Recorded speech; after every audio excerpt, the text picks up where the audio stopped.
देश के प्रधानमंत्री, चलिए आप और मैं काशी की मस्जिद में जाते हैं, मैं आपके साथ आने को तैयार हूं। चलिए मोदी जी, हम भी काशी की मस्जिद को जाते हैं। अरे इजिप्ट की मस्जिद को जाएंगे तो चलो भारत की काशी की मस्जिद को चलो। मोदी जी, आप देश के प्रधानमंत्री हैं, आप इजिप्ट के नहीं भारत के प्रधानमंत्री हैं।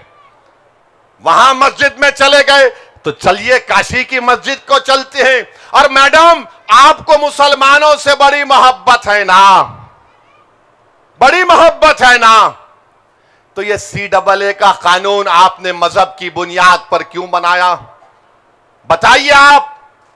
बीजेपी के लोग बोलते नहीं नहीं मोदी जी, सबका साथ, सबका विकास, सबका विश्वास, सबका प्रयास करते हैं। तो हम उनसे पूछना चाहते हैं, क्या ये बात सच नहीं है मोदी जी? देश के प्राइम मिनिस्टर मिस्टर मोदी, कि जहां जहां मुसलमान और दलित बसता है, अगर एक आबादी में दलित मुसलमान रहते हैं, वहां पर लाइट बराबर नहीं आती, ड्रेनेज का इंतजाम नहीं, साफ पीने का पानी नहीं, स्कूल नहीं, अस्पताल नहीं, और जहां पर अपर कास्ट लोगों की आबादी है, उस अपर कास्ट लोगों के आबादी में जो बच्चे पढ़ते हैं अपर कास्ट के, वो 10वीं जमात तक पढ़ते हैं। और जहां पर दलित और मुसलमानों की मिक्स्ड आबादी है, वहां के बच्चे और बच्चियां सिर्फ 9th क्लास तक पढ़ती है।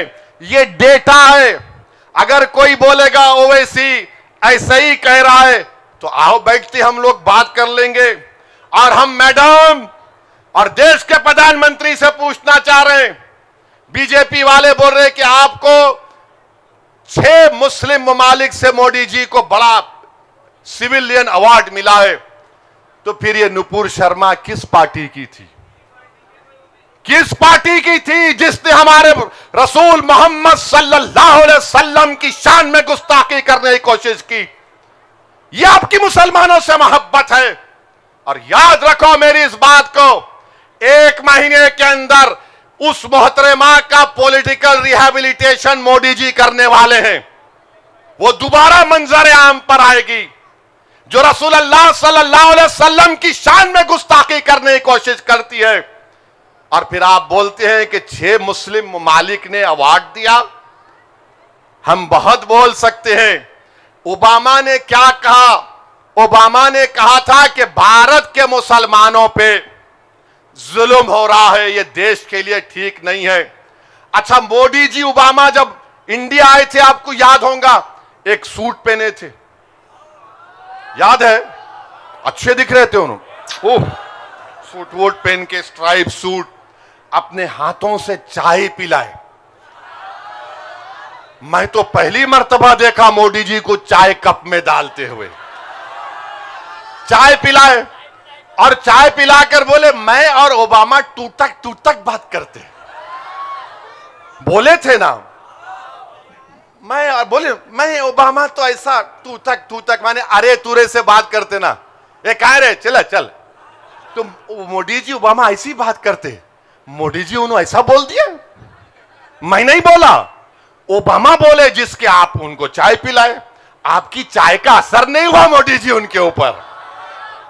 शायद आपने शक्कर कम डाली थी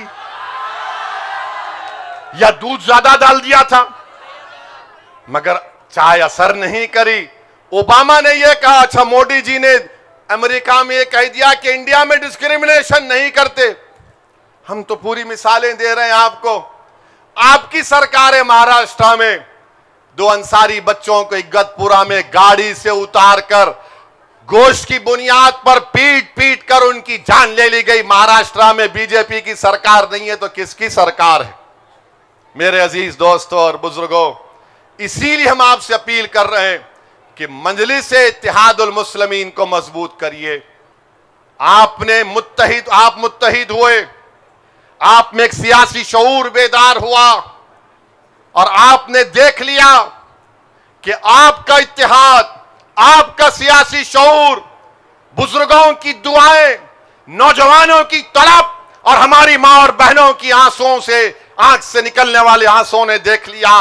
उसने रंग लाया और जो महाराष्ट्र की सरजमीन पर गरीब तड़प रहा था एक लीडरशिप के लिए, उसको इम्तियाज जलील मिल गया, डॉक्टर गफ्फार कादरी मिल गया उसको। इनको अब पसंद नहीं आ रहा, इनकी आंखों में चुभ रहा ये कौन है जो आकर गरीबों की और मजलूमों की बात कर रहा है।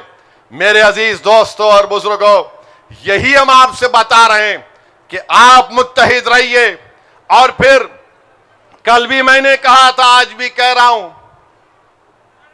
पटना में अपोजिशन पार्टी की मीटिंग हुई, पटना में अपोजिशन पार्टी की मीटिंग हुई, उसमें मुझे नहीं बुलाया गया। मगर हम ये पूछना चाह रहे हैं कि क्या आपका एजेंडा क्या है। हम भी चाहते हैं कि नरेंद्र मोदी तीसरी मर्तबा भारत के वजीर आजम ना बने। हम पूरी कोशिश करेंगे। अरे अमरावती की जनता ने मोदी को प्राइम मिनिस्टर नहीं बनने के लिए मैडम को वोट दिया था, उनसे धोखा हो गया। महाराष्ट्र के गरीबों ने मोदी को दूसरी मर्तबा वजीर आजम बनने से रोकने के लिए ओवैसी की बात का यकीन नहीं किया और कांग्रेस राष्ट्रवादी को वोट दिया। मगर फिर भी इनके शिवसेना के, बीजेपी के इतने एमपी जीत के चले गए। मेरे भाई याद रखो, हम आज मुल्क की आजादी के 75 साल मना रहे हैं। मैं बड़ी तकलीफ से तुम्हारे सामने एक सच्चाई को बयान कर रहा हूं।